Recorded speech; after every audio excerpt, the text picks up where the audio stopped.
winners of the FA Cup themselves less than 2 years ago. And what a moment to enjoy for the fans of this Surrey side. They've had their moments before, but never one like this. But the whistle goes down. Delight for Sutton United. Sutton United, the National League, are through to the last 16 of the FA Cup. No longer English football's perennial non-league club.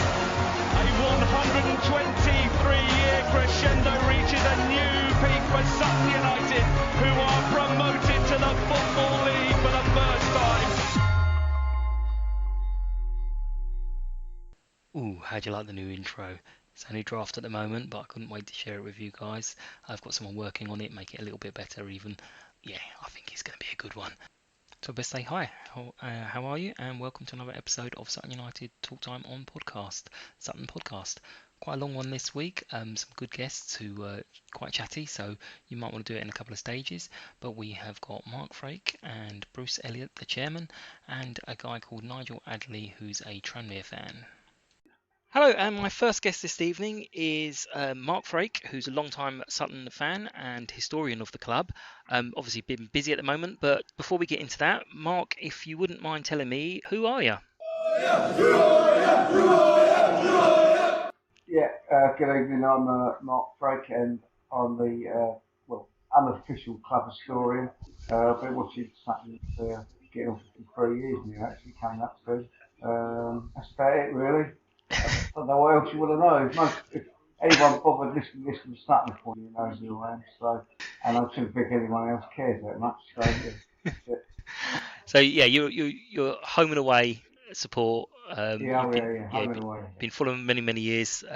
We must be kind of encroaching now recently on your favourite memories of. I think the Anglo-Italian Cup is up there, but we must be getting close to being the current bunch being within the favourites. Well, yeah, I mean, obviously. The cup run from underdogs in recent times, and then there's the Coventry one and the other cup runs we've had. But I think winning the National League has to top everything, doesn't it, really? We weren't meant to win. Let's face it, we weren't meant to win that last season. And in the end, we did so because we deserved it. And I was fortunate because of my duties that I performed on match day last season. I was able to see all the home games. And yeah, it's a privilege, but basically very lucky. To some great games, even though there's no crowd and players and attention, etc. Yeah, and as we mentioned, you keep saying the unofficial historian, but we don't have any other historian, so you're the historian. Okay. I don't have a club title. Okay. But I'm not recognised. Well, you're on the they're still doing the Hall of Fame thing, aren't they? Or of that? Yeah, we do that. Yeah.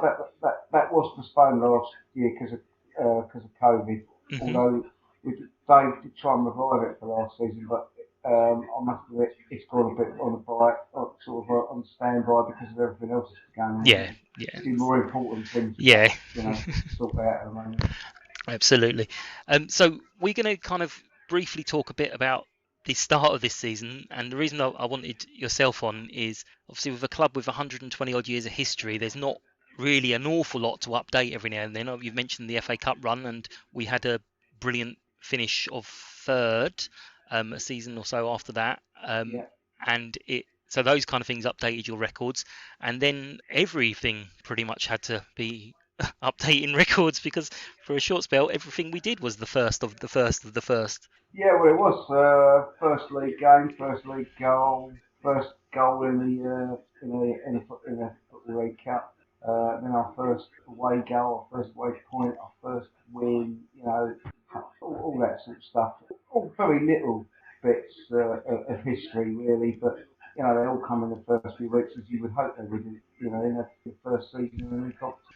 And that, so, I can't say I was sitting there racking them up. I'm a bit matter of fact about things, I just record everything on an Excel sheet that I've used for years, and I just worry about things like that at the end of the season. Yeah.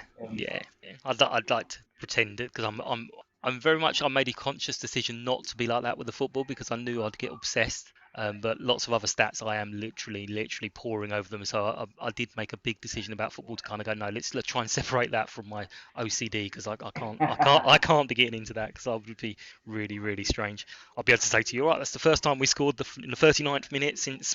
But anyway, no, I'm not doing that. So No, even I don't go that I know, but that's why I didn't do it. That's why I refused to let myself get like that.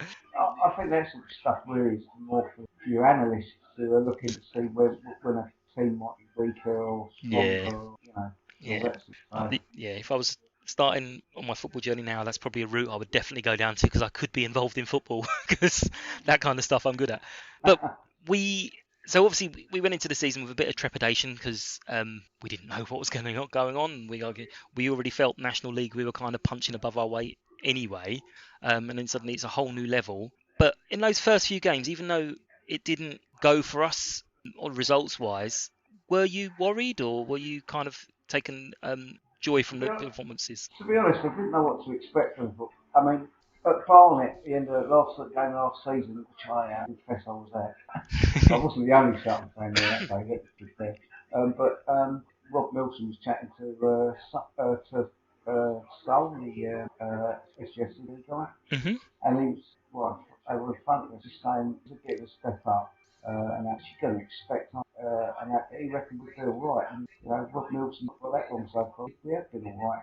I mean, I know we didn't start result-wise brilliantly, but the performances were okay. It reminded me of when we had that run under Mattin's first tail by COVID, when we couldn't buy ourselves a point or anything to go wrong. We make a mistake, bang, we couldn't get anything right, and then we gradually managed to turn it round. I think the load of signings of Nick Sanek, or actually played really well against us tonight, and Louis John helped change that. And suddenly we started picking up results and like that. So I wasn't that unduly worried, because the performances were there, we just weren't getting results. And eventually everything was coming together. And I think beating Carlisle, although they're struggling, but beating them 4-0, whilst I would say it was our greatest, because everything put together and just suddenly. And changed my mind since, because even though we've had a bit of a run of results that haven't got, the majority of them, in those games have been fine, they've been great. And that's just football. And I think this division, anyway, it's like a national league. Any team can beat anyone on their day.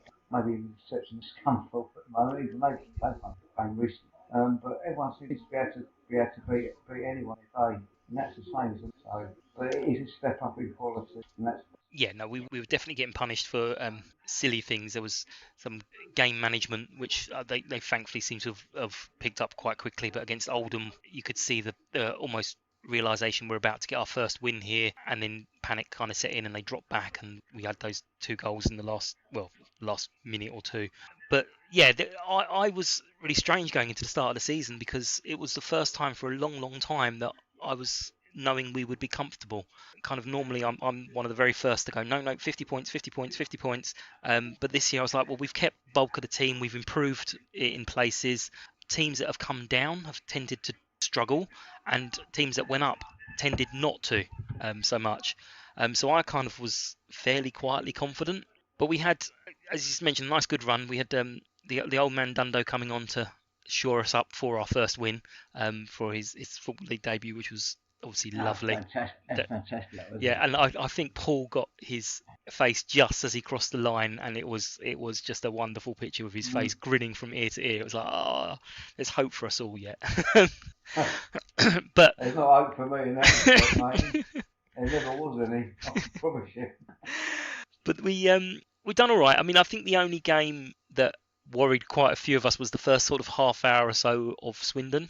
But even that, I know we lost it in the end, but even that kind of got turned around, and they fought. Well, you've got to give credit to Swindon. They came and they had a go. They scored 2 quality goals, and to me, that's one of the main differences levels. Quality. Rochdale was another one. The first goal was an excellent take on, and the winning goal was a great strike.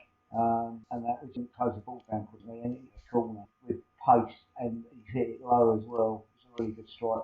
And you just come back into 10 minutes. We've not managed to really put 5 legs out there to back him back, and that. And they probably, to be fair to them, they've got to put them to score. Yeah. Although you can't, I wouldn't begrudge Rochdale that, because I think they were overall the better side over them than going down. But they didn't go for the jugular for me, and 2-0 up. They probably had a couple of chances with jugular, and then we got a goal back. So Yeah. we realised it's brilliant to be, But in the end, even though we lost, about deserved to win that game. We could still take a lot for side, which is what I think, as well as obviously having one sort of character, never stopped. They always kept going until they could get something out of the game and just carried on. And as you pointed out just earlier on in the conversation, so many of there's a definite obviously I know only Sunday League, but there's a definite feeling of the squad being friends and rooting for each other, and that little bit of I said it, I can't remember, I think it was Sarah I said it too, was you put in that extra effort because you don't want to be rinsed about it in training all week. So I know it sounds silly and childish, well, but no, you might not be right, but that's players playing off each other's character, ability, skill, and also you've got a great credit to the management for maintaining that sort of level of team spirit, getting the right characters as well as their abilities. Yeah. And there's plenty of characters in that dressing room. Steve, Harry, Kenny Davies, Yeah, there's a definite a touch of what Southgate did in the World Cup. Is after every game, you kind of noticed how Matt was talking about, like when Ali came in and was keeping Harry out the side. He was mentioning Harry, saying, "Oh my God, I've got this great player that I can't get into the team," and it was like that's really good management, knowing everyone is there as part of the team, and you just can't see any of these players having a strop that they're not in the starting 11. Obviously everyone wants to be in the starting 11, but they understand it's a season, it's a squad game, and they're all going to play their part in it at some point. Well, I think they already have. Obviously they had probably COVID early on in the season that affected 3 or 4 players, and some of them were worse for wear than others after. And they've had to take a while to get back to the level of fitness. What COVID does, it attacks your spiritual operation. Like any athlete, used to their lungs, don't you? Basically, otherwise you can't do what you want to do. Exactly. You can't. If you can't breathe properly, you can't do anything. Play football. So they've had to come back from that. And in a way, that might have knocked out a little bit of what they've done pre-season. You often hear about players who just pre-season have difficult to get into the season properly. Takes longer. They've missed it. So some of the players may have had that. And Kenny came. I thought Kenny played a really great, cool game at the energy levels he played in August, so for various different reasons. So yeah, time. Another guy I would like to mention is Kubala. When he's been involved with, he's done. England's under. When Ricky's big player, I thought he's done a really good job. He came on against Scunthorpe and had an impression of the game. Had an impression with Bell. I thought Chelsea United in the second half very instrumental in a lot of it, but he's been very unfortunate. We've got, as Matt keeps saying, we've got 4 good wide players in David Edgeboy, Enzio, Will Randall, Ricky. It's very difficult. Can't play them all. No. But they all, they've all got their own merits. And they've already contributed. Either by goals or by setting up. There's none of them. Yeah, there's none of them you see on the team sheet. You think, oh, why is he playing? Yeah. I mean, on the AFC's Weird and Wonder Forum, but one of their guys has gone on. We've just lost to something certain, and everything. And a real harsh sort of measurement, if you like, of our 11 players. They probably walk into most other teams, and even in this division, some of the teams might have it. They're good players. We've got a really good squad here, and I don't think the Football League side and the Wimbledon fan realise that. You don't win the National League by having a very ordinary average squad. You've got to have good players, and we have. Yeah, it's been several times mentioned hoofball, and it's okay. You guys keep thinking that's fine, because if you want to plan for us playing hoofball, we'll play a different way. This thing about possession about we've got one of the lowest possessions in the division. I think Wimbledon had about 6% of the ball. I think they might even more than that. And G do with it. They didn't do anything with it. I think they made one real chance, didn't they? For goal in the. I think about last 10, wasn't it? Nick Zanev saved them from getting beat 3-0, 3 or 4-0 on Tuesday night. So how much possession you have in a game only counts if you actually do something with it in the attacking end of the pitch. So I'm quite happy with the way we're playing, thank you. You know, we Yeah, won the National League last season, playing a good mix of whether of long ball, of bringing a big man up front, whether that's Omar or this season with the game, and he brings in other players in, holding on the ball up and everything, or flicking them onto whoever's above them, whether that be Donny or Santo. You know, Toby's done it as well for us when he's come on a few games played early in the season, and that. But we also can knock around the passes, the width as well. So you know, it's rubbish that we're hopeful. You know, it's a mixture, and I'd rather watch us than exactly just passing all around yeah. all the time, getting nowhere with it. Like some of them. Well, I do. yeah, I mean, there have been some sides that aren't swinging in the first half, not ball around really well. I think the best I know it's going to sound really odd, but the team that I was really impressed with Salford. They really knocked the ball around well up there, really quickly. I mean, they didn't do that against Dagenham in the cup on the box on Monday night. I know they're missing about 9 players, but they really knocked the ball around well up their place. They just didn't have anyone up front putting there. We got a 0-0 out of it, and we all hit the bar as well, really strong. So, but I was impressed with it. But don't have to play like that. You no, know? there's more than one way of playing. But we've mentioned Tuesday night a couple of times, so we'll start there. Overall, how did you think of the game went? Obviously, Well, I don't know much about Wimbledon's current squad. I'll be honest. can I, So can I just tell you what I said? Because I did a little thing for the Gandemonium lot this week, yeah, I've read and it. yeah, did you? They had Nick in goal, and then some other players that I don't really care about.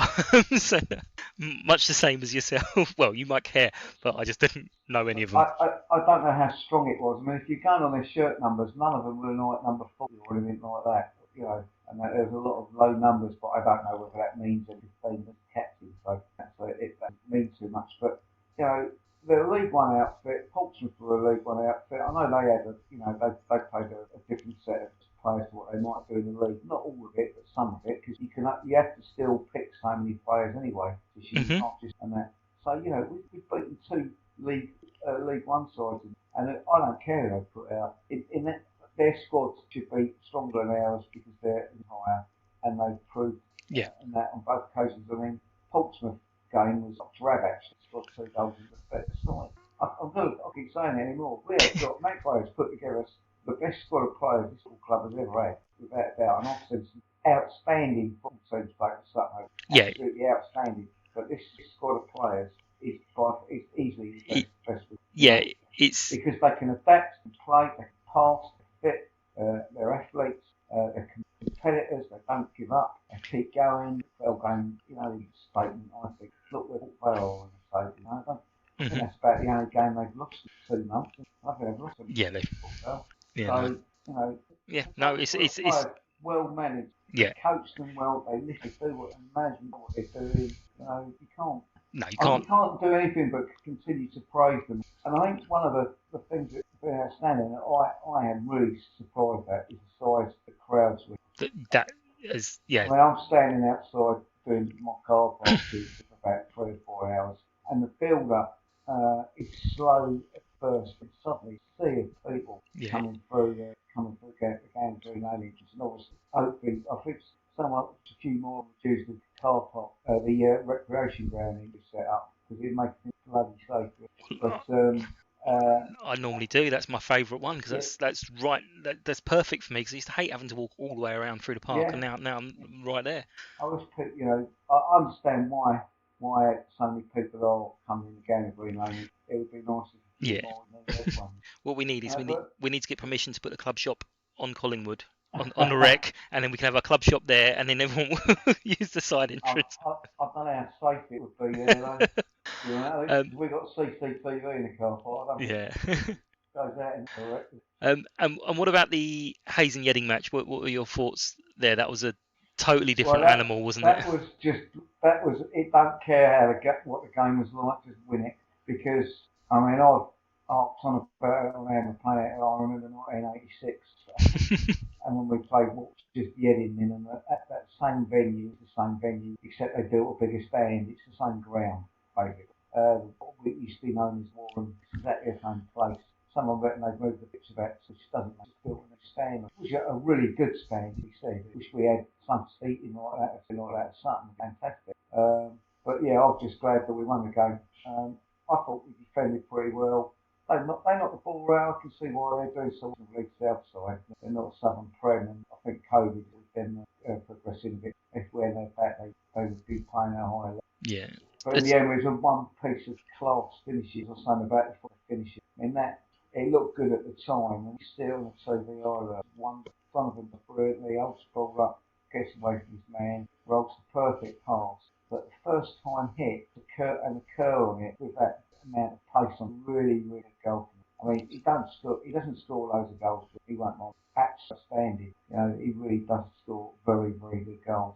Yeah, it was enough to win the game. That's what matters. Exactly. And the conditions were difficult with that wind.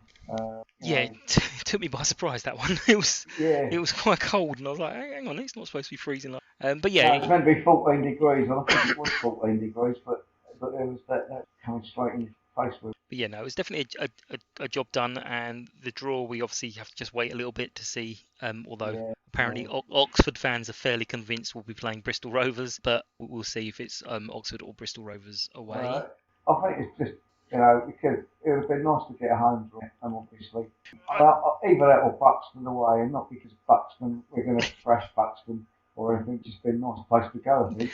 Well, I did wonder, and I this is a bit pipe dreamish and really greedy, but when we had the amazing run, we had, I think, almost every game at home. I think it was the one away game was that incredible mad 6-3 or something.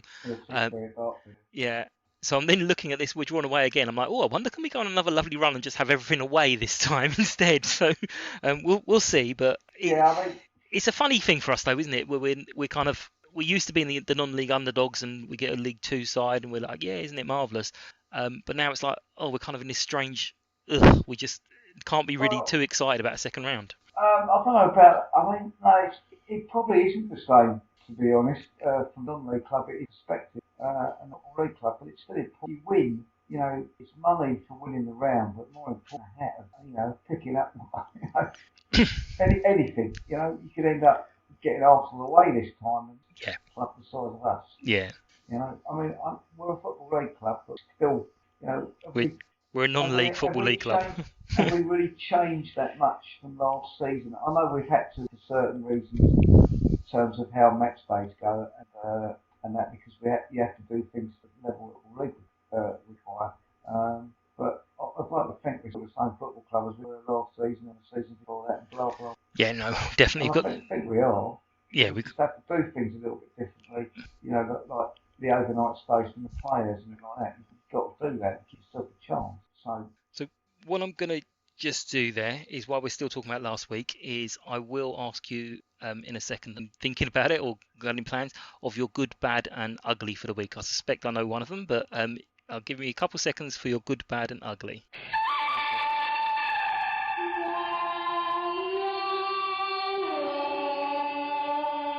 Give us a good. The good's the progression segment of the FA Cup. Yeah. The bad was the unfortunate aspect to our crowd on tonight. Well, I was gonna have that as ugly, but well, you could have that as ugly if you like. I'd have that as the bad as well. Yeah. It doesn't reflect too well on the full club when the referee at spotlight. It was actually that one guy's intrusion. Now, it didn't look like to me it was going to be anything aggressive like that. He's run on, and I don't know what he was able to achieve. I think he did a slide over in the penalty area. We went over to Nick Zanev first, and then I think someone shoved him away. And not a player actually shoved him away, and then he ran back towards where he come from to cut the slides, and then jumps over the fence. Yeah. So maybe that was the ugly, and the bad was the fact that he was able to do it. Yeah, I mean, there were quite a few stewards there, but for my ugly was, as part of that wider thing, was Nick obviously came over, gave a nice round of applause to us at the start of the second half. Yeah. Well-liked player, well-respected player, did really, really well for us. And then they clearly didn't know anything about him because they didn't even know his name, because at one point they were chanting, "Keeper, keeper, give us a wave." And it's like, he's got a name, you should know his name. And then worse than that. So, all the other stuff. Well, I just think Nick realises that they weren't regular. I'm sure he knows what fans and something fantastic, so brilliant. I actually said to him when he came in the car park for the game, I said, Nick, I want you, no Bromley type purpose, please, it's brilliant. Yeah. He should have lost that. And of course, what he do? He put on another really good show, saving most of Bennett's head. Yeah. No, I think I saw on social media someone had said that they were near there and they challenged some of the people saying it, and it was absolutely clear that when they said, you do know he used to play for us, don't you? And they just looked completely blankly at him. So it's like, obviously you alluded earlier, bigger crowds is going to be all new people that haven't been before. So there is going to be some of that, but hopefully they'll learn. We've not had anything like that because I mean, they probably.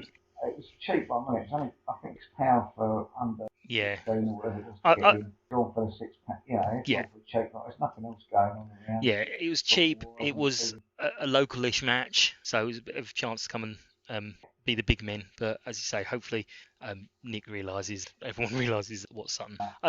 Obviously, they can come again, but they might need to just chill out and learn our way. Well, I suspect the guy who went on the pitch won't get out coming. No. He'll be banned by us and hasn't been arrested. Yeah. So I don't know how it works, but I mean that's an offence now. I think it is, yeah. So he might end up getting a criminal record. Exactly for your 2 minutes. He obviously doesn't know about things like that either. Yeah. He's done it. No. It's not like unless intoxicated. Yeah, but even then, you have to bring that up at job interviews. I can sit here and have a go at them, and okay, we're living in the world now, but I can hardly have a go at people bearing in mind I used to look older than them as well. Back in the day, but you used to get away with it. Yeah, don't get away with anything. It wasn't a criminal offence that it is now. I was a 3-0 to England, by the way. Oh, is it? I've got away with murder back in the day, but then. There wasn't that many people in most of the grounds. And there's no evidence, so... no, I don't think there is. Lovely. So just draw a line under everything. Is looking forward to Tranmere. So I had a gentleman called Nigel on with me coming up later on with great chat, and did mention that Tranmere seemed to be one of the big clubs that came down to National League that didn't give the big attitude. Now, I'm hoping I'm right, but I don't remember Tranmere. No, they didn't. Well, they didn't. I mean... They didn't give it the big one. You're right. I mean, we won there once and we lost there once. The defeat was very difficult to take. We were 2-0 down, fought back to 2-2, a bit like Rochdale. And Pepe Gaia scored, I think, a goal that night. But their winning goal was a foul throw, blatant foul throw. It was a shove in the back on one of the defenders, so he couldn't win the header. I think that guy flicked it on by shoving our guy in the back quite strongly, and then the bloke came out the far post and scored. Disallowed for 2 reasons. Yeah. But the referee that night was, I think, a guy called Joe Johnson from Liverpool. Mm-hmm. No, I'm not saying that. I'm just stating a fact. And it was really annoying because that was a bloody long way to go to lose in that fashion. I don't mind getting beat, but not by goals. Yes. But then, of course, we went up there and they didn't have the best starts to the season and done those. Yeah. Great goal, really good goal, broke through the middle, and that showed great composure to the goalkeeper. And that's quite early in the game as well. Yeah. But they came back that strongly. They won at Sutton and they promoted the players. I'm told they've had trouble scoring goals. They haven't let many in though, either. No, they haven't let many in. But then they had a young guy on loan from Liverpool. I think he's only played a couple of games, and they're like really, really rating him.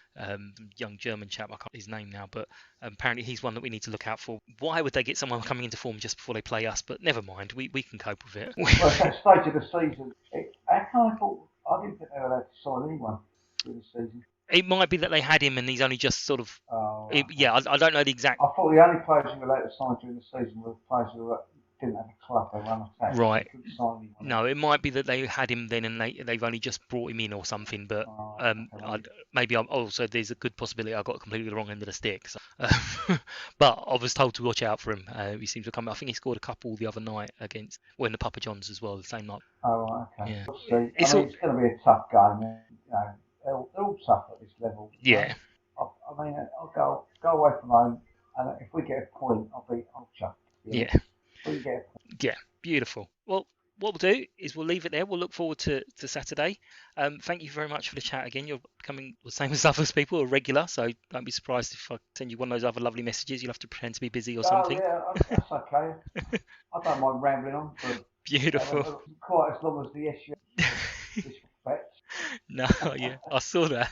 But yeah, it's lovely to chat to you as always, and I won't be at Cheers, mate. Tranmere, but You I will catch you at the home Well, game I'm a next. supporters coach. I'll have to get up where I live. I'll have to get up about Yeah. 4:30 and be in my car by about 6. Right. Get home if I'm lucky. So just midnight. as I'm talking, I've just seen on Twitter, Nick has actually posted on Twitter with huge honour walking the lads out the other night. Not the result we wanted, but great to see some old faces at Gander Green Lane. Really appreciated the warm welcome back coming out after half time. We'll always see Sutton United as the home I started my professional career. So clearly he does realise that we're annoyed. So that's beautiful. That's lovely. He's probably perhaps he's read some stuff.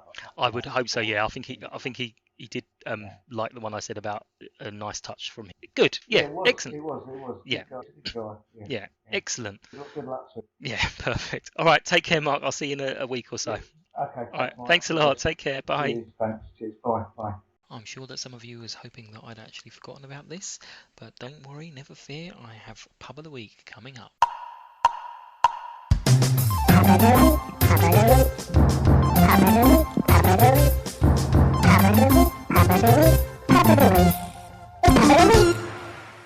So whilst I understand that many of you are going to end up in the glamping tent, Mark Bravery / Amber Mailman has given us a recommendation of Gallagher's in Birkenhead. He says there's not much to do around Princeton Park, so he's choosing Gallagher's, which some people have been in before.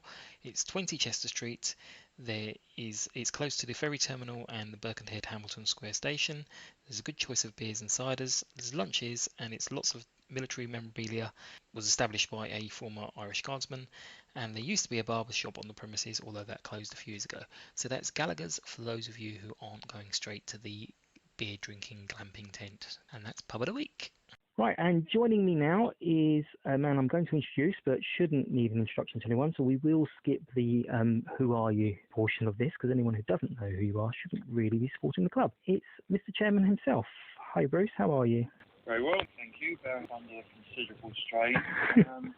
Yeah, I'm absolutely fine. Thank you. And enjoying life in the EFL. Perfect. Well, we last spoke a few episodes ago based on the fact I had quite a long break, but it's actually back in March 2018. And it's been quite quiet since then, so there's not an awful lot to catch up on. I think we had our highest ever finish at the time that season, where we finished third. I think. Say so. Yeah. Oh, this is. I'm hoping that I can't even remember what I did yesterday. This is going to be great because I'm very much the same. I've once upon a time left the game and walked off home, got to the Sutton Bus Garage, and someone said, "What was the score?" And I felt very happy knowing that. And then they asked me who scored, and I just went completely blank, going, I was there, but I can't remember. So that's. I put it down to old age. Same as. But yes, we had our highest ever league finish under Doz, which I know led to lots of questions that we weren't ever planning on asking ourselves, and some plans were tentatively made at that stage. And we also led to the Iron Brew Cup, which was a very strange and exciting competition. Do you remember anything about how that came about, or the invites to that? Yes, I mean, I had a phone call from the then National League chairman, Mike Tattersall, who said to me that the league were exploring the possibility, having received an invite from what was then the Iron Brew Cup, for 2 clubs to participate in that competition. And as you know, it's not only it hadn't been English, it's a Scottish League Cup, if I remember. I'm having to remember about that as well now. It's effectively a Scottish competition, but they invited a couple of clubs from Ireland, a couple of clubs from Wales, and they were inviting a couple of clubs from England. And would we be interested? unfortunately, the way I am, the first question I probably asked is, well, how much is this going to cost us? But I make no apology for that. But the answer, having discussed the whole prospect with him, in my book, it was an absolute no-brainer. It was an opportunity that, we may not ever get again. It was, if I remember, it was the highest two-place clubs that didn't get promoted. Yeah, I remember that. It was ourselves and Boreham Wood. Exactly. So, obviously, he assured me there was some sponsorship money in it, and that at worst, we'd be on a break-even situation. I took it to the board, gave them as much background as I had, and I think everybody unanimously thought, well, how can we turn this down? Obviously, we talked to the gaffer at the time and said, look, what do you think? He was just as keen on it, and that's really how it transpired. And we went back to the National League, and obviously it didn't take place, and we had two unbelievable trips, one to Airdrie and one to, of course, the Bohemians. Yes, and that I've followed Sutton for a long time and known you from afar and had various chats with you. But one of my favourite memories is that Dublin trip. And the first part of this is going to sound bad, but it really isn't, and it's difficult to explain. But as I came in with a stream of people, you were kind of saying hello to everyone as they were coming into the bar, and you kind of looked past and out the door, and he said in this extremely high-pitched voice, "They're still coming in, and there's still more of them." Did you know it was going to be that popular? I don't think we did, and I do remember that. Going into the club actually empty, and sort of about half an hour later, it was absolutely packed, and I virtually knew everybody in there. And I'm thinking, this is unbelievable. So, if ever the board, and they never did, but if they had ever had any doubts about whether accepting the invitation was correct, it was answered on both those trips, but particularly the Bohemians one, I think. And the support was just unbelievable. And my other abiding memory of that is that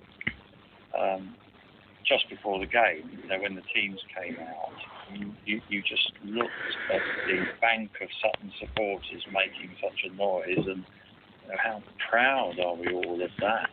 It's just such a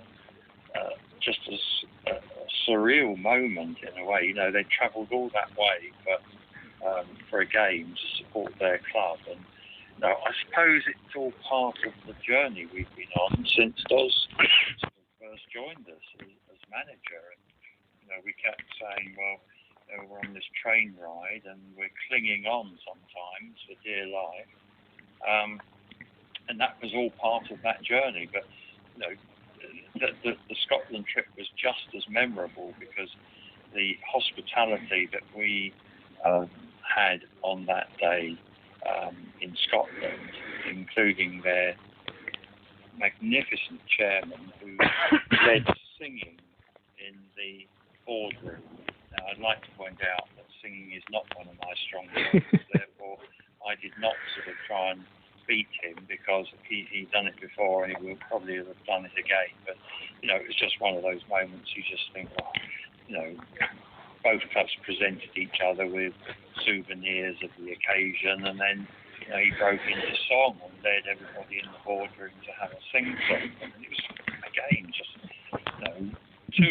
two trips that I'm sure everybody who went on them, whether they did both of them or just one of them, will never forget because they were just great occasions.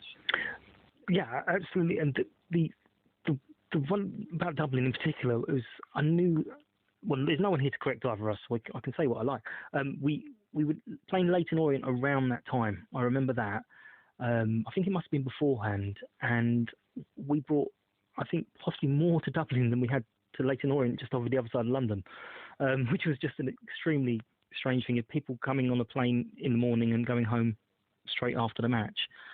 And I remember the penalty, went on penalties, and there was something about the penalty shootout that there was some little bit of oh, that's not quite right. And then everyone just kind of decided, oh, you know what, we've had fun. Let's not argue. Let's just accept it. And we had a nice, lovely evening. And I'm sure lots of people don't remember an awful lot what happened in the evening, but I remember. I think that's right to a certain extent. I mean, there was a strange sort of mix of feelings. My own view is that you want to win every game, and when it goes to a penalty shootout, you certainly want to win. But from a point of view of priorities for that season and the number of games, because that was, the only issue really, I suppose, is it was just adding to the fixture. I say congestion, but the number of fixtures that we were expected to play that season. I think probably there was a body of opinion that said, look, we've had a couple of fabulous days. I personally would have liked a game in that competition at home, but it wasn't to be. And I think at the end of the day, it probably was the right thing to do. But had we gone through on those penalties, then we would have had a crack at another game. Yeah. So, it is what it is these days, and I suspect it was out of our control. And I personally was quite disappointed when we lost the penalty shootout. Well, I'm sure everybody was, but on reflection, some will think, well, maybe looking longer term, looking ahead for the rest of the season, maybe that won't be the worst possible result. No. But using those words, worst possible result, a couple of people I've spoken to kind of almost pointed that as a real high, which may have led to certain things that then happened towards the end of the season, where can we take this club any further? And we lost Doz. Obviously, hindsight is a wonderful thing, and everyone knows what's happened since.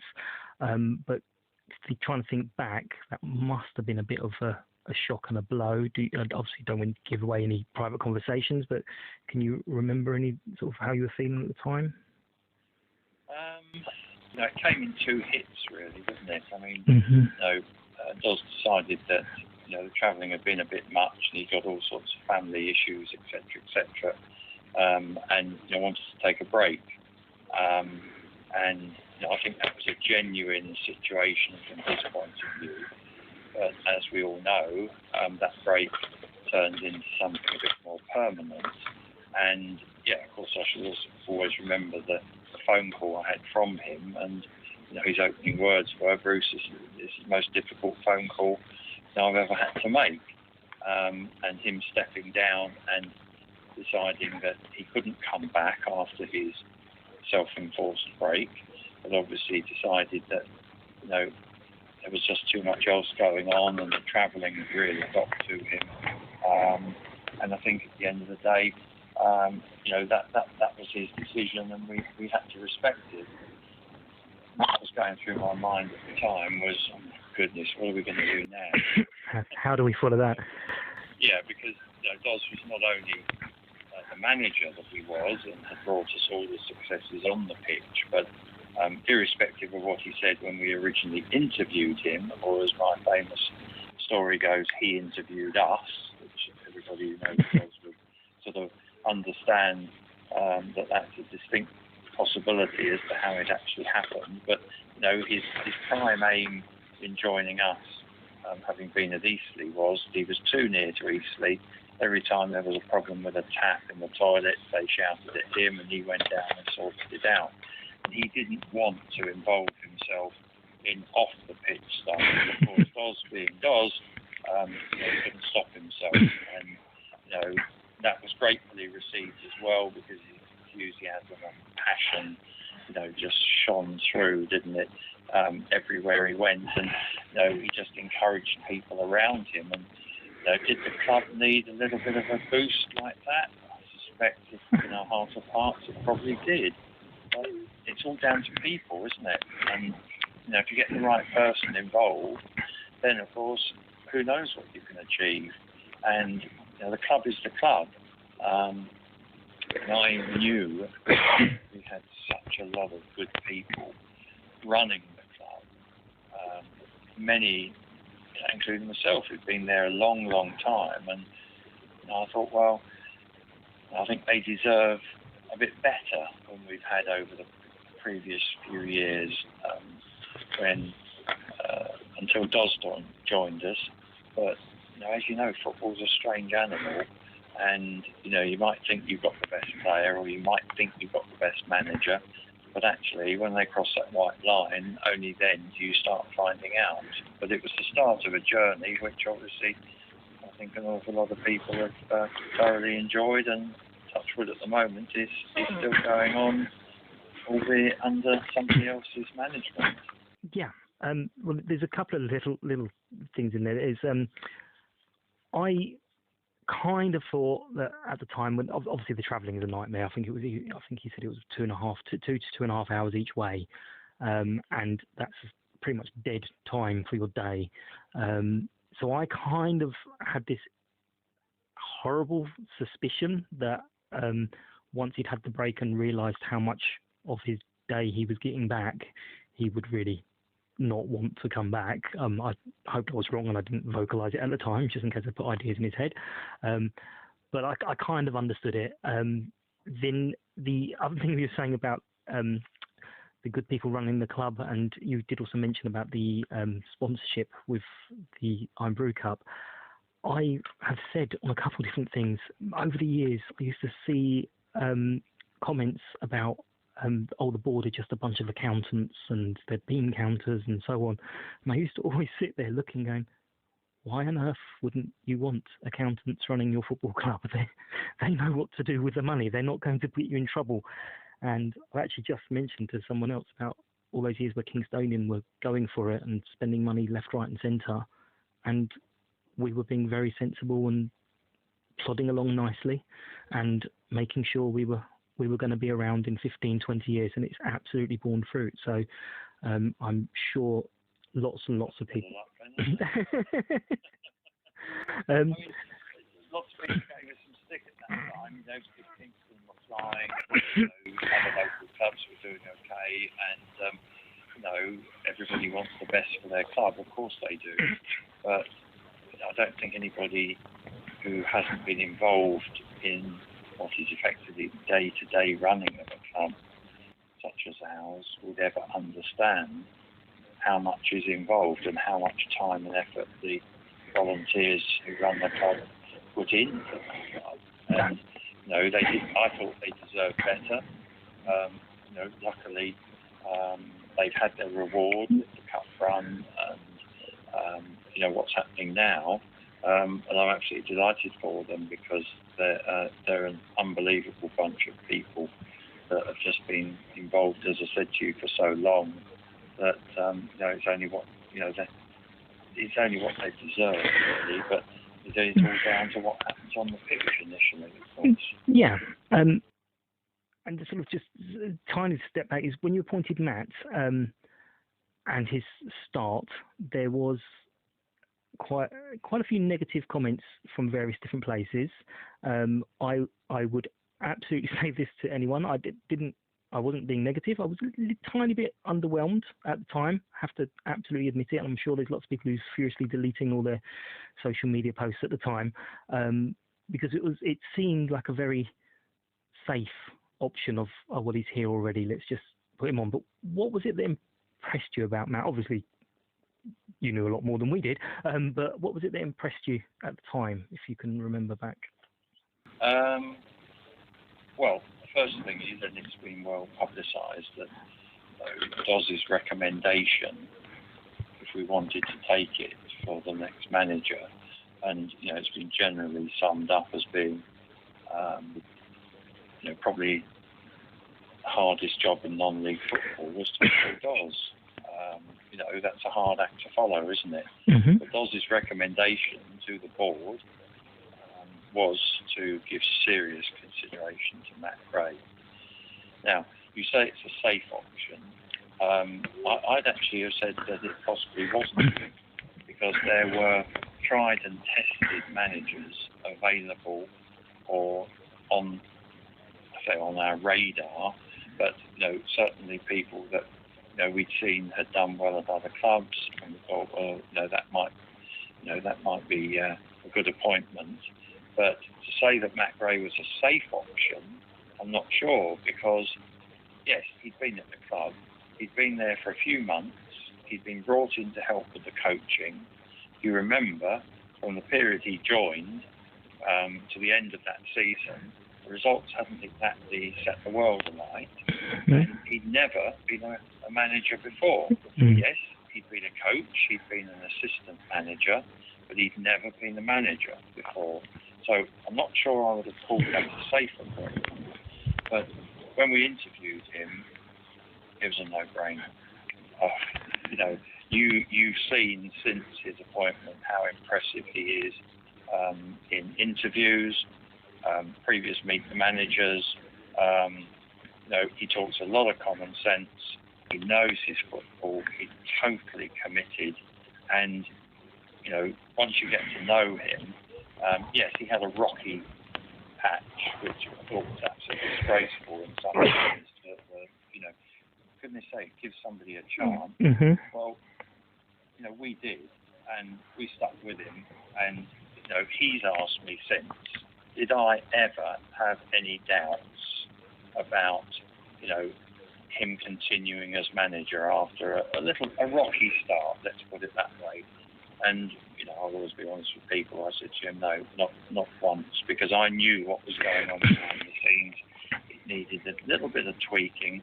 He inherited some players that he wouldn't have brought to the club himself, but that's what happens when you bring in a new manager.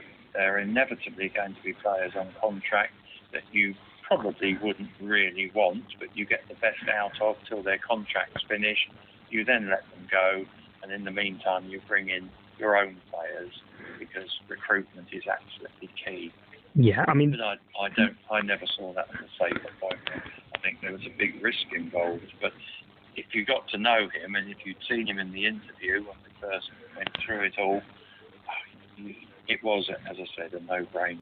Yeah, there was quite a lot, sort of a split on social media almost, where at that point where things weren't going brilliant.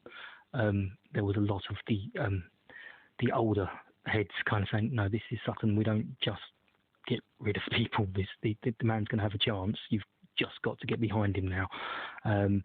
So there was a lot of, no, we're sticking behind him. Social media is wonderful, but it's also not the greatest in the world, because it allows people to amplify their voices when sometimes their opinions are not worth amplifying. But thank goodness, because people use the term "we're living our dreams," but I certainly never did. But did you ever dream of the Football League? No. I did remember at the time, and it did come out in the newspapers, and it's been mentioned many times since, the remit of keep us in the division. Yeah, one of my better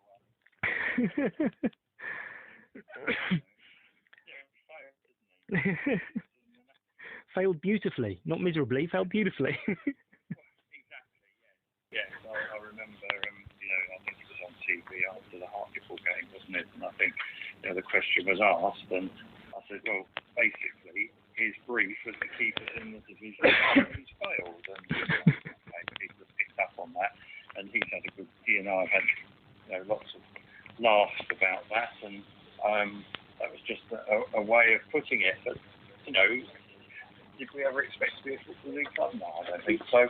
I mean, our brief to him and Doz before him and previous managers is that we always saw ourselves as wanting to be a football club, community football club,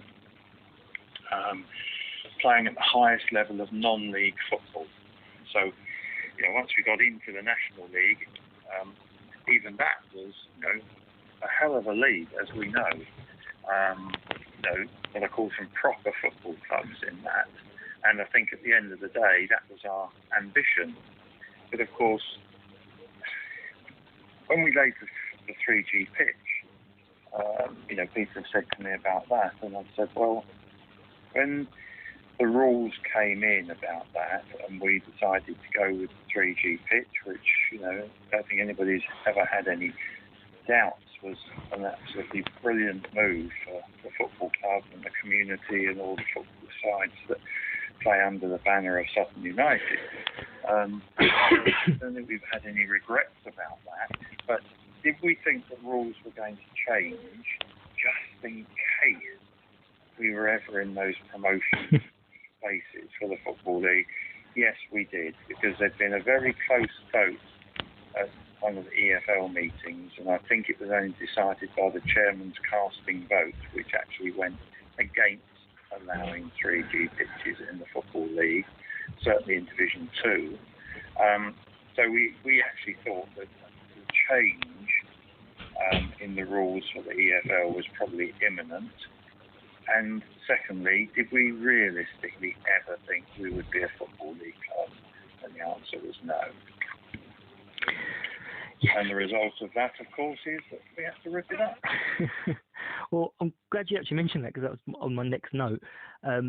Obviously, that was a biggie, a big change. It took a little while from, obviously not from what you were saying, but for the media to pick up on the fact, because a lot of people were saying, well, you knew the rules, and they were kind of just saying, thinking we were talking about the first team, and there were quite a lot of people saying, no, you don't understand, the first team will have a pitch to play on. That's not in doubt. The first team will always have a pitch to play on. It was all the others, and it took a little while for people to start picking up on the message of we weren't sulking about the magic pitch, which obviously we won every game on by 20-0 and so on, and but it was because of all the other teams, the community teams, the kids, the ladies teams, just everyone else. How frustrating was it that message didn't seem to be getting through? I know you were saying it, but people just weren't picking up on it. Because I saw one interview, you mentioned dinosaurs, or it was picked up that you'd said dinosaurs. It probably didn't say it. But even in that interview, you'd said about the community teams, but it still wasn't the focus on it. Was it frustrating at the time, or? I think it was, because it had been so good for us. The 3G pitch had been brilliant for us, not only for all the obvious reasons, but one of which, of course, is the financial model. I mean, look, football should be played on grass. I'm old enough and ugly enough to think that that's still the case. But presented with the financial situation surrounding a 3G pitch and the opportunity that DOS gave us to lend us the money to do it, it was a no-brainer for us, because the pitch would have needed a lot of money spent on it anyway, because it was a very old and tired grass pitch. So from that point of view, I think we just got on with it. When we won the league, we knew what the rules were. Mm-hmm. If anybody thinks we waited until Hartlepool to sort of put a few plans in place, both on the pitch and other items, then they certainly haven't, don't understand how the system works. Because, if you're in a promotion position, you've got to have ticked all sorts of boxes for the EFL by Christmas of the season that you're in. That you're in. Yeah. So. And then you've got all these deadlines to meet, and of course the season ran late, which meant that we had even less time that we would have done to get all the boxes ticked. And, a huge amount of preparation had taken place before we actually won the league, but it was only on winning it that we could then press buttons to activate, pitch changes and all the other changes and floodlights and all the rest of it. Yeah, my new favourite turnstile halfway down Collingwood. Definitely my favourite, because I come in that way. One of the things I liked about the community pitch was, it's a bit more cynical, and I don't mean it this way, but it was the fact that a lot of the kids were able to play and train on it, which built into them that this is my pitch. So as they would grow up and be adults, this is their pitch. This belongs to them. This is their club, and they would just have that straight away connection to the club. And I know it's a long-term thing, but in 10, 15 years' time, when they're bringing their kids to football, it would hopefully be, I played on that pitch, or similar. Yeah. Absolutely, yeah, spot on, because so many kids were sort of saying, well, we're actually playing on the Sutton United pitch. It's crazy for me. obviously with the way the world is now, I don't go in and out of the office so much, but whenever I do, I see Sutton shirts during the week and at weekends, and I'm looking thinking, I don't know you.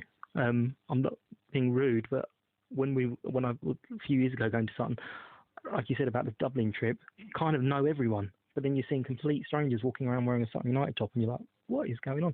And kids, when I was only 14 when I started supporting, but if I'd been running around trying to wear a Sutton replica kit, people would have been, who, what? And now kids just wear it all the time. It's absolutely brilliant, and that kind of stems from all the behind-the-scenes stuff, all the little decisions that you guys make do have this huge knock-on effect to everything. Yeah, I think that's been excellent. With, and if you look back, I mean, it started, I think it's fair to say, when Doz joined us, and we jumped on the train with him, and we didn't know which station we were going to get off at, or he was going to get off at. But obviously history will give you the timeline and all these things. But if you look at Doz coming, the 11 years with him, the cup run, 3G pitch, the successes in winning various championships, ending up playing in the National League. And what a springboard for somebody to come in and just take it a bit further, which is exactly what Matt has done. But that journey and kids wearing shirts and the extra numbers of people that we seem to have managed to have got in. And I remember the time, and it's not that long ago, that we used to sit at management committee meetings or board meetings and look around and say, wouldn't it be great if we could get an average of 1,000 to watch our games? And last night's game against AFC Wimbledon in Papa John's Trophy, and we've got nearly 2,500. Yeah, on a Tuesday. We're still pinching ourselves. Yeah, on a Tuesday for a competition, a lot of people don't particularly like for different reasons, but obviously there's a lot of us that kind of say, oh, how much is that prize money? Yes, put something down for that, thank you very much. But and as the gaffer said to me the other day, this is before we won last night and won the group, we've got a home game in the next round, he said, Bruce, do you realise we're 4 games from Wembley? Well, if that's a competition worth doing your very best in, then they've lost the plot, in my view. I mean, yeah. How would you argue that? No. It is, in my book, it's the equivalent of the FA Trophy for non-league clubs. So we've no longer got that opportunity. We stay in the league. We can't, we're not in the FA Trophy. So the replacement, in my book, is the Papa John's, and the fact that there's some prize money as well is an added bonus. And look, if you planned the Papa John's group, if you'd been given the opportunity to pick 3 sides, which would comprise the group that we were in, AFC Wimbledon at home, Portsmouth away at Fratton Park, and obviously there has to be an under-21 side, and that was Crystal Palace. I mean, you couldn't have picked 3 better games for us. We managed to win them all, top the group, and we'll see at the weekend who we get in the next one. But the gaffer's definitely up for it. And, once he said to me, well, we're 4 games from Wembley, I said, well, sorry. What are you talking to me for? But yeah, I remember being on the outskirts of being involved of some of the family fun days that we'd organised, and being utterly delighted at getting 1,500 people through, and sitting there going and really congratulating ourselves, saying, right, if only a few of them can come back week after week, to now me sort of standing on my curved terrace going, why are all you people standing so close to me? But it's absolutely a brilliant journey, and it is nice that it's picking up on different things. Like I saw the Quest TV doing a sort of nice feature on us, and it was done very nicely. There was no little old Sutton. I think they actually picked you up on the little old Sutton point, going, hang on a minute, this isn't little old Sutton, is it? You guys are very well organised. But how have you? I asked the other day, enjoying life as a Football League chairman, but I'll change that to adjusting to life as a Football League chairman. How has it been so far? Well, it's no different. That's the honest truth. It's no different from a personal point of view. We were travelling all over the country, seeing the club playing at superb grounds, like Tranmere, and we did Lincoln, and we did Notts County, and we did Stockport, and we did all the ex-Football League clubs that were playing in the National League. And when we went to Chesterfield, it's a 10,400 all-seater stadium. The first time we played there, you go out before the game and you just stand there looking around and you think, well, this is a proper football club, capable of getting, really good gates, huge supporter base if they can do well. So going into the Football League, that's just gone up a level. And we're now going to Scunthorpe and places I never ever thought I would see United playing at, and playing Walsall and Rochdale, and clubs that I knew nothing about. But we've been welcomed. We've had the CEO of the Football League, Trevor Birch, has come to one of our games and sent us a really nice email afterwards saying, absolutely delighted to have the club as members of the Football League, and he seems to be a very honest and genuine sort of person. Loves his football. I'm sure he'll be coming back. And, we've had an awful lot of very nice messages. And one of the clubs that came to us recently, their chairman said to me, he said hospitality here is second to none. He said we've never received such a welcome at any club before. And we're proud of that. We like people to enjoy the experience and forget what happens on the pitch for the moment. It's all about people, as we said earlier, Mike. And I think that's important to us.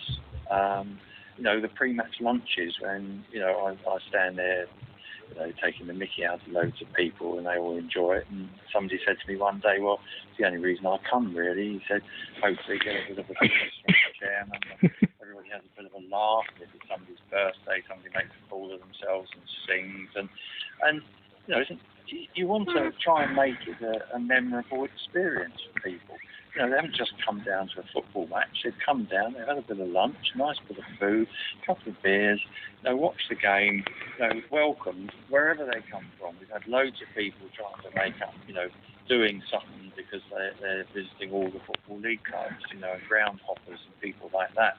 In the game, we try and make them welcome and hope that they'll come back. And we have overseas contingents coming down now, and suddenly you find yourself at one of the pre-match lunches and there's two people from Sweden there, coming over because they've heard about us, and they're taking in 4 or 5 games in a week. You know how it works for the football nuts. But we're one of them, and what you want is people to go away, forget what happens on the pitch, but to go away thinking, well, we've been well looked after, we've been welcomed, good service, good food, good drink, and hopefully good football. And that's certainly been the case lately. And we're very proud of that, and that's what we aim to do. As you absolutely should be. There was I can't remember the reporter, and I was trying to find it, but there was a tweet from a reporter a few weeks ago, and he was just organising a press pass or something, and he took to Twitter and said, I have just received the absolute nicest email from Sutton United that I've ever received in my entire career. And he said, it's just an email, but it was the nicest email I've ever received in reporting on football. And it's a little bit of me going, oh, that's because we're a proper club. We've got proper people dealing with everything and treating people how you'd want to be treated. Obviously. Exactly. I think you hit the nail on the head. If you want people to treat you well, you treat them well. That's always been my philosophy, through business life as well as at the football club. I think that's exactly how it should be. And I think the transposition as people, I haven't seen it this way.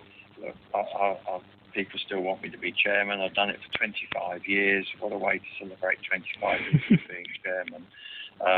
It gives you a real buzz, and I've been to every game, and the intention is I get to every game.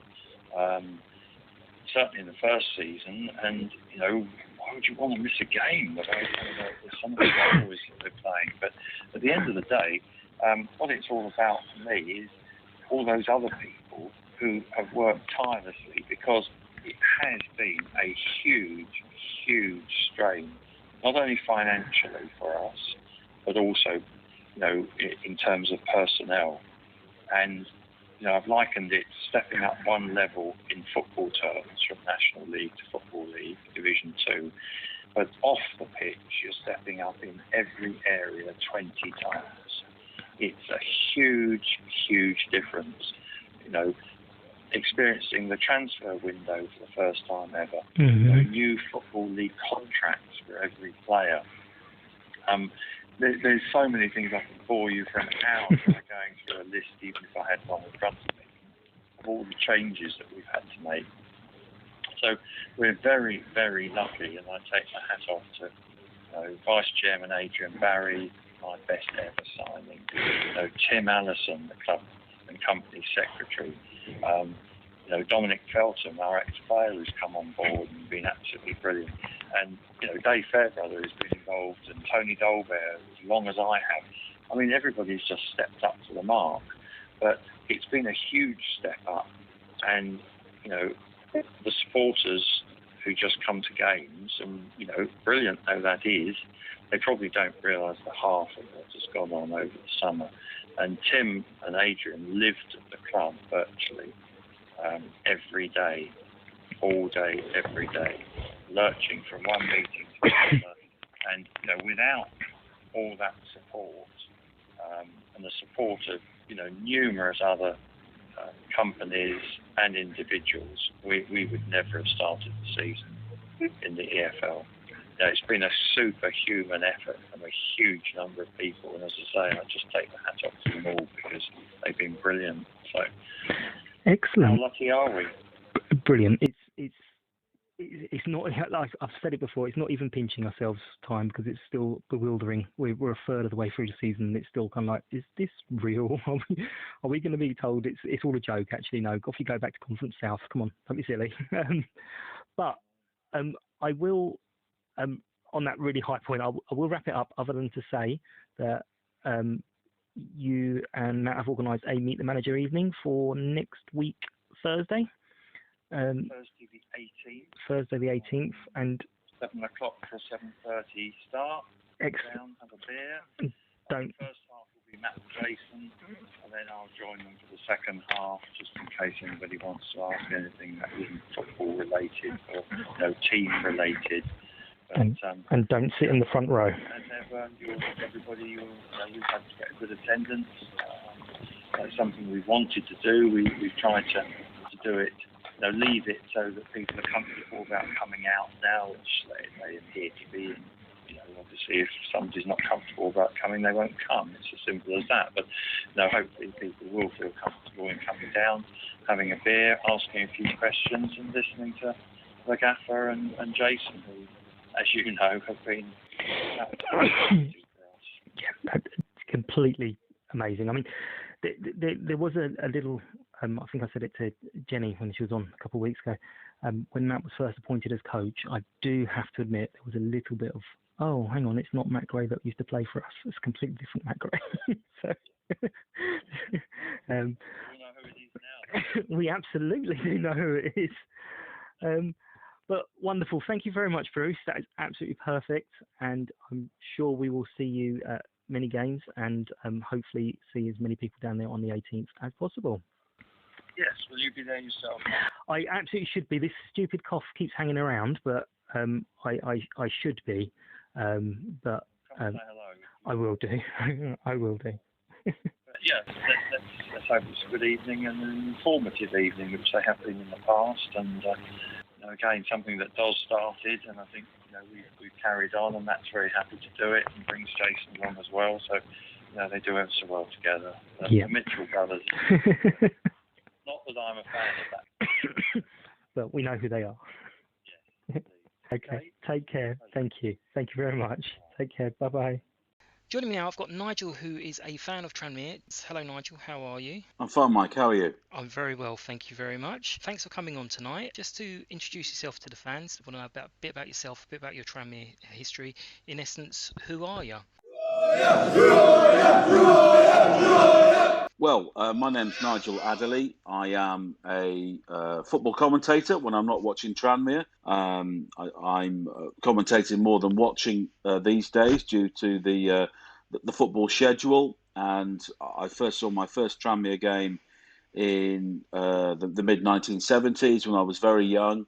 I was there on Tuesday night, saw them in the Pizza Cup against Oldham, win 3-2, which was good. And I've sort of charted the highs and lows, really. I've seen us right at the bottom of the Football League. I saw us go out of the Football League, of course, and have 3 years in the National League when we first came across Sutton. We got back into the league, straight back into League One, and then were demoted on points per game. So it's been a real roller coaster the last few years. And we're at the moment in a situation where we're in transition in terms of the squad and possibly the results as well. And we'll be interested to see how this season goes. Yeah, you don't want a boring team though. You don't want mid-table year after year. You like to have a little something to get your teeth into, surely. Yeah, and we certainly have had that in recent years. We had 10 years in the Championship. It was the second division when we got there in 1991. And we had 3 years in the playoffs trying to get into the Premier League.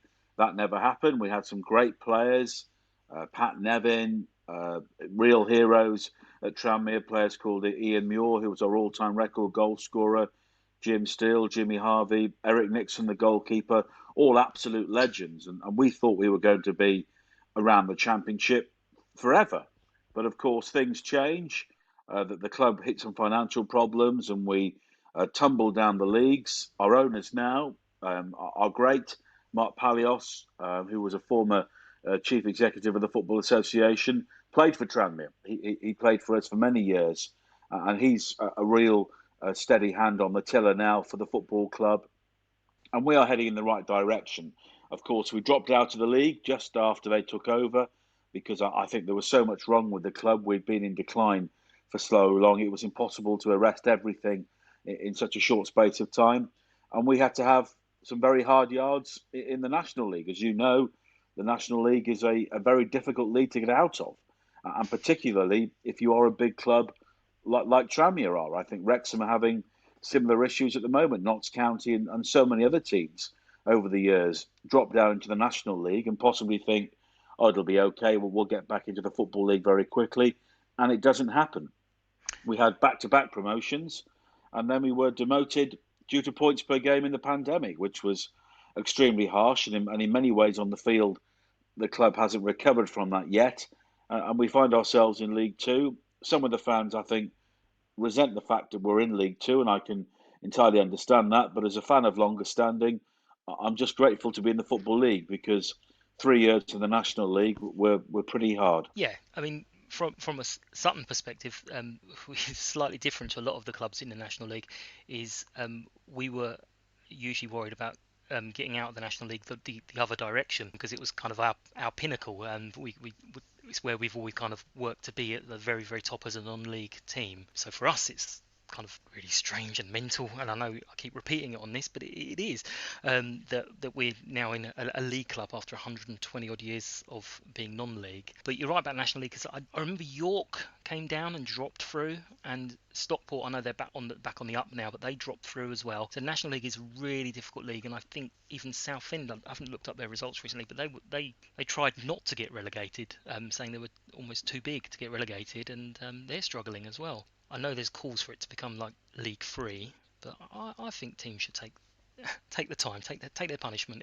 If they get into it, they need to work their way out of it. Yeah, I agree. And we had 3 years in the National League, and I think it took us that long to actually sort out the club and the owners to sort out the club and to get us into a position to go back. We could have done it after 2 years, but we lost to Forest Green Rovers in the playoff final, and it was maybe one match too far after what had been a very good season. We got 95 points. We were in a title race with Lincoln, but they were the best team. Danny Cowley was the best manager that year.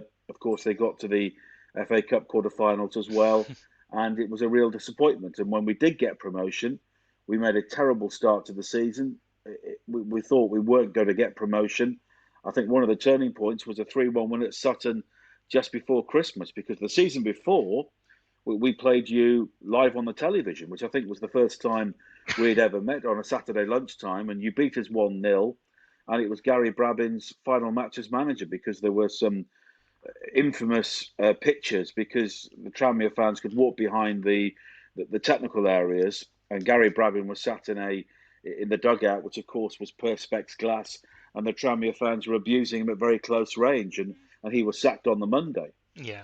And we then appointed Mickey Mellon, who is now our manager, and has, of course, carried us back into the Football League. So we had so many difficult days in the National League, because if you're a club the size of Tranmere, you do feel that everything's against you. You're playing on poor playing surfaces. Of course, your ground was an artificial pitch, so it was slightly different. You feel the referees often don't get things right, and it's just a culture shock if you've been in the Football League for so long. And I think Southend are finding that at the moment. Of course, that they've picked up a couple of results, but if they're not careful, they could go through. And I was brought up in Chester. They're another former Football League team now in Conference North. So if you get on that slippery slope, it can be very difficult to arrest. And just because you're a former Football League team, it doesn't make any difference at all in the National League. No, I mean, there's a couple of things. I do remember you guys being down there, and I don't do many of the away games, but there's certainly seeing some of people on Twitter, there's lots of friendships between the Tranmere fans and Sutton fans, because you guys, you didn't actually come down with a big attitude. You came down going, right, we need to sort ourselves out. It wasn't, oh, we're too much for this. I don't remember there being a lot of talk about people being against you. Like, I know Notts County year before, a lot of people, there's a bit of a backlash because they were giving it, they're far too big. But you guys kind of took it seriously, and I know a lot of people are looking forward to the trip up there and renewing some friendships. But another thing, I've done minimum research, and I found some really interesting facts and started reading up on these rather than actually doing much more research. But Tranmere is a Viking name, is it? Well, it's a Viking area because it's on a peninsula in the Wirral.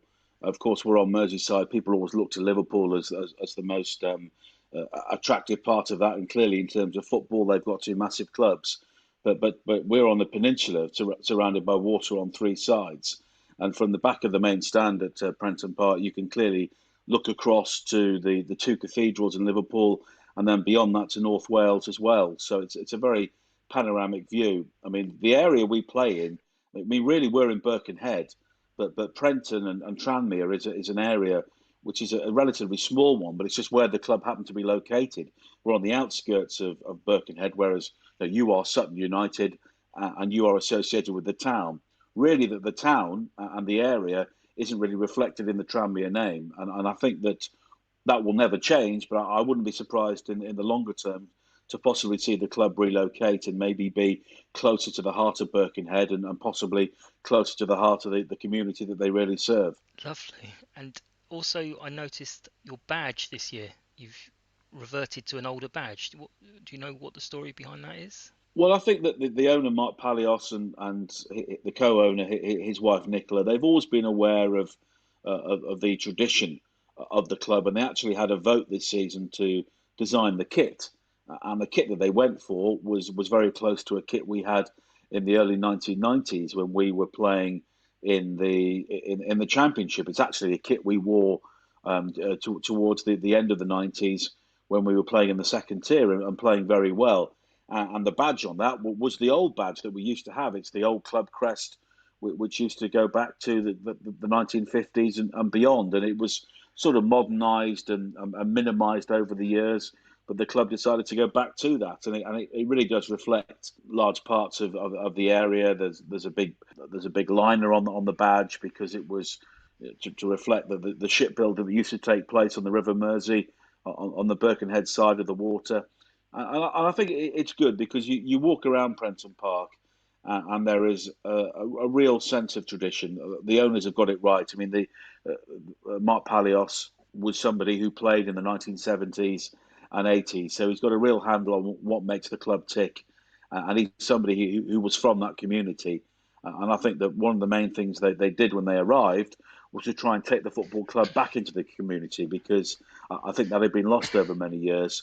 And I think now we are heading in the right direction purely as a result of the people who are running the club. Yeah, it makes such a difference when you've got someone. I mean, I'm very lucky at Sutton, but when you've got someone who clearly cares about the club, we've seen clubs local to us, Kingstonian, went for it. They tried to get into the Football League, I think, and they spent lots and lots of money, and they ended up losing their ground and everything. They were just awful ownership, and there's little old Sutton just kind of plodding along, and there was a little bit at the time going, oh, I wish we'd be a bit more adventurous, but then you kind of thought, well, we'll always be playing football, we'll always have a team in 10, 15 years, we'll still be a football club. So it's nice when you hear like proper people who love the club are looking after the club. It shows that it's in really good hands, and you know they're not just here to make some money and sell it on to the next person. So how's the season so far for you guys? I think you're 11th at the moment. I know you qualified, as you mentioned, for the Papa John's the other night, as we did. But how's the season gone so far? Yeah, it's been a real mixed bag. I think that overall, I think we have possibly underachieved. There was a lot of talk around the fans about the quality of the recruitment during the close season. We lost a number of players after missing out in the playoffs in the previous season, and there was a widespread belief that we needed to bring in a striker because James Vaughan, who was our top goal scorer, he got injured towards the end of the season and then retired. And we have various attacking options at the moment, and none of them have really worked. And we've not scored enough goals this season. We've scored very few goals. We've kept a lot of clean sheets. At the start of the season, we were barely conceding any goals at all, but we had a recent run of conceding 6 in 3 games. We drew at Harrogate, and we lost 2-0 at home to Northampton and away at Mansfield, which apparently was a very poor performance. We won 1-0 at Crawley in the FA Cup last week, but apparently it was a very poor game. So I think we have issues. Although last night I was at the game when we beat Oldham in the Pizza Cup, and we got Paul Glatzel, a young German striker, on loan from Liverpool, scored his first goals for the club, looked really good, and hopefully he could be somebody who could possibly solve our goal scoring problems. Because at the moment we've got a central defender, Peter Clark, who's nearly 40.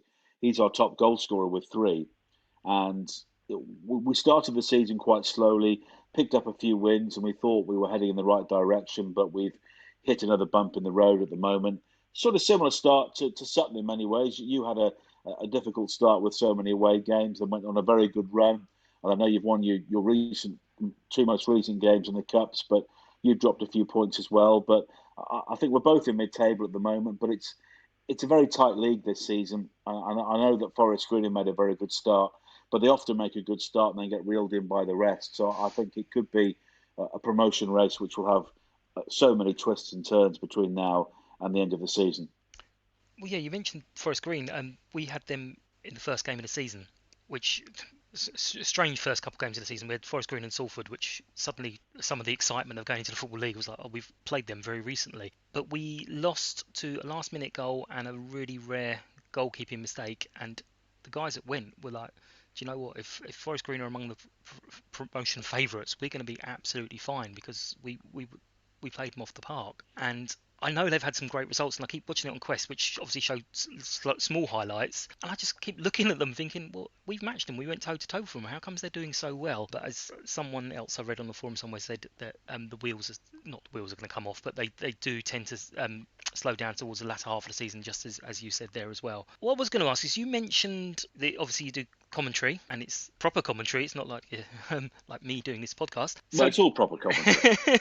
Well, I did worry about getting you on. I was like, oh God, do I really want a professional one so people can hear the difference? But never mind, it's all right. They all love it. A lot of people would say I'm not very professional, so don't worry about it. How do you get to watch the games? I know I found you because you were settling down to the highlights of the Crawley match.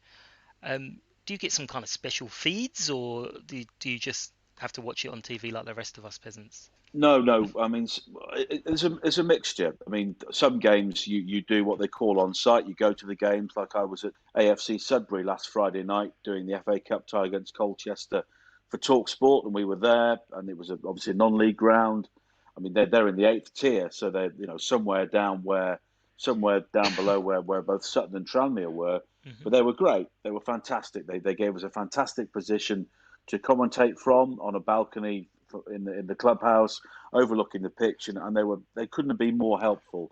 And then I did commentary on the Saturday on Banbury against Barrow, and that's I did it for what they call the World Feed. And for every game that goes on at every level in the UK, every live game, whether it's Premier League, EFL, FA Cup, there is another commentary going on for the audience outside the United Kingdom. You'll get your commentators on Sky or BT or the BBC or ITV. They will do the commentary that you'll see on the TV here. But there's another commentary going on for the audience outside the UK, because there are rights holders, people who take the Premier League and all the other leagues around the world. So I was doing commentary on Banbury against Barrow last week, but we do it off a TV screen at the production company that cover the FA and cover the FA Cup for the world. And then as part of the job there, you basically report on the number of other games that have taken place that weekend. So I did the Tranmere game, because they always tend to give me the Tranmere game because they know I support them.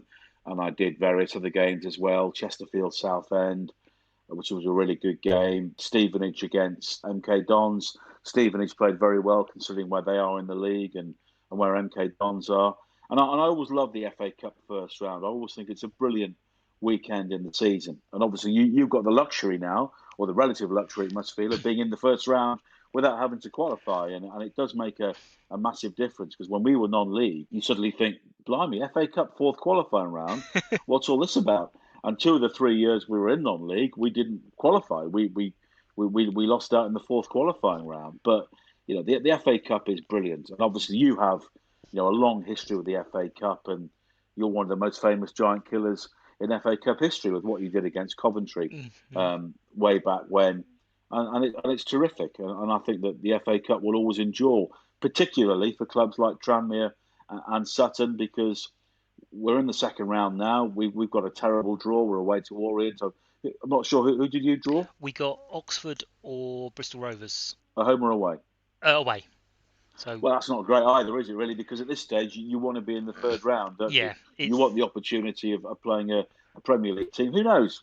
Yeah. You may win, but it's a tricky tie, isn't it? Well, I was kind of trying to put that into words, is the excitement of, oh my God, we've qualified for the first round without doing anything. And then it's like we're kind of that kind of middle ground now, where we're kind of a target for the non-league clubs, and there's going to be a lot of the nothing games that are going to be really difficult to call. Although a few Oxford fans have already wished us luck against Bristol Rovers, because they said they're awful against League Two clubs. We're kind of slightly erring towards Oxford, only because we've got Bristol Rovers on Boxing Day and people want to go to a new ground, but that is literally the only reason between the two of them. But it just shows. I mean, Oxford and Bristol Rovers, 2 other clubs who've been down in non-league in relatively recent years, and they've made progress. I know Bristol Rovers are in a bit of a difficult patch at the moment, but Oxford, they're a massive club. They were a massive club in non-league. I used to live in the area when they were in non-league, and they took 33,000 to Wembley for their playoff win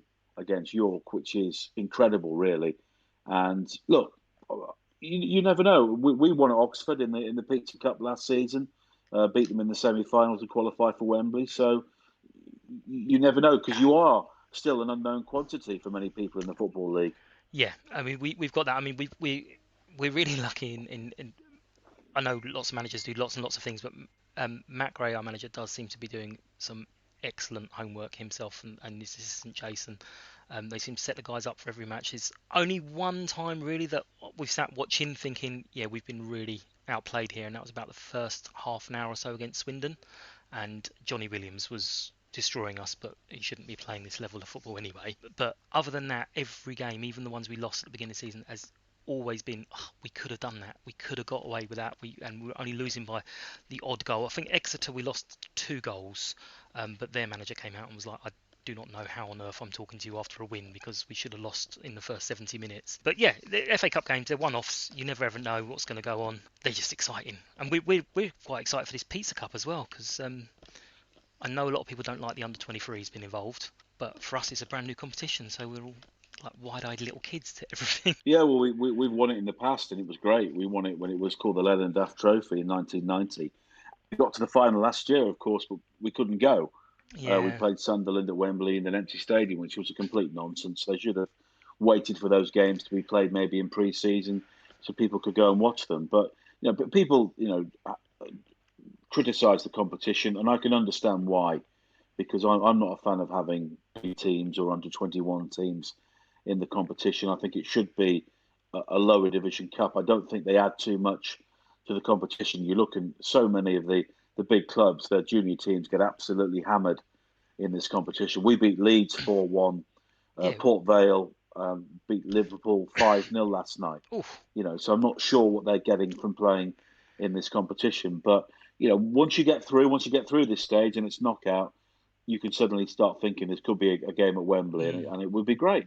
There's kind of a format that they could look at. The Scottish Cup a few years ago, I don't know if you know this or remember this, when we finished third in the National League, we were invited to take part in the Scottish Cup, ourselves and Boreham Wood, and there was us and some Irish Wrexham teams played as well, didn't they? not that year, they may have done it another year, but we ended up going to Edronians and Bohemians in Dublin, which was completely insane for Sutton to be playing in my Dublin. So there is little things they could do to just mix it up a little bit. But yeah, I do get why people are sort of a bit anti the under 23s, because as you say, we had Crystal Palace under 23s, and at first you're kind of it's Crystal Palace, it's a big club, but it literally was men against boys, and I think we won 3-0, but yeah, didn't really add much to the game. No, we've beaten Liverpool, Manchester United, Manchester City, Leeds, Leicester, I think, in recent years with our reserves. So you think, well, what's it actually achieving? Yeah, but it's 10 grand per win, so absolutely. Sutton fans are delighted with that. We're sitting there going, 10 grand, yeah, you'll have that. Thank you very much. Cheers, no worries. So, what do you think about the game on Saturday? Where do you think it's going to go? Have you got a prediction? Well, I don't do predictions, so that's rude. Well, it's interesting because last night we played a different system.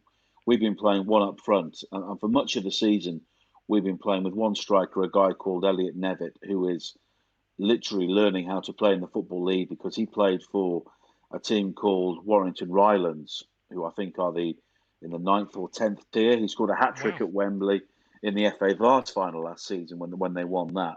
And Tranmere have signed him, and he's working really hard, winning balls in the air, but he's only scored one goal in the league against Salford. And I don't necessarily think that's his fault, because I don't think he's had many chances to score goals. Tranmere have not been creating too many. Last night against Oldham, they played a different formation. They played with 3 strikers. They played with Nicky Maynard, and they also played with Stephen Walker, who's on loan from Middlesbrough. Josh Hawkes has been a really good player for Tranmere, on loan from Sunderland. He's injured at the moment. And they played Paul Glatzel, this guy they've got from Liverpool, 19 years of age, and I think he could be a really good player. Scored 2 excellent goals last night, made the other for Maynard.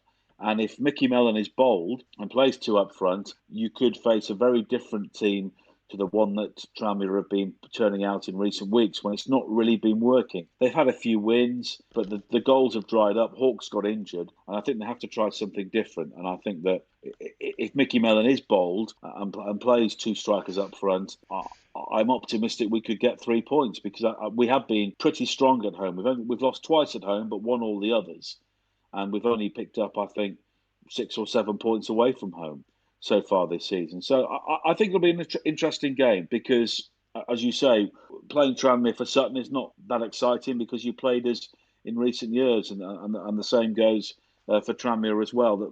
There's not a huge unknown quantity there, because we've been down to Gander Green Lane on a couple of occasions, and you've been to Prenton Park. But I think both teams need a victory to maybe just give them a bit more momentum heading towards Christmas. Yeah, absolutely.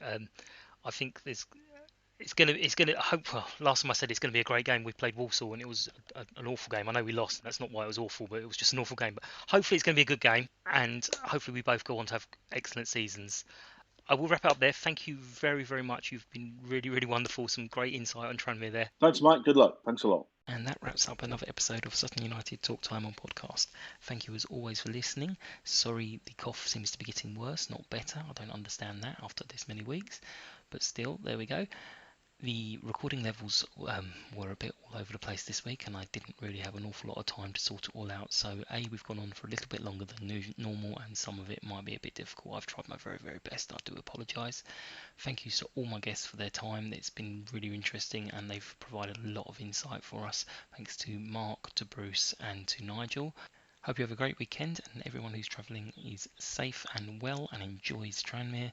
Bring back the 3 points, please. Thank you very much. As usual, if you have any feedback, my socials are at Sutton Podcast on Twitter, Instagram and Facebook, or you can drop me an email anytime at suttonpodcast@gmail.com. Thank you very much. Take care. Bye-bye.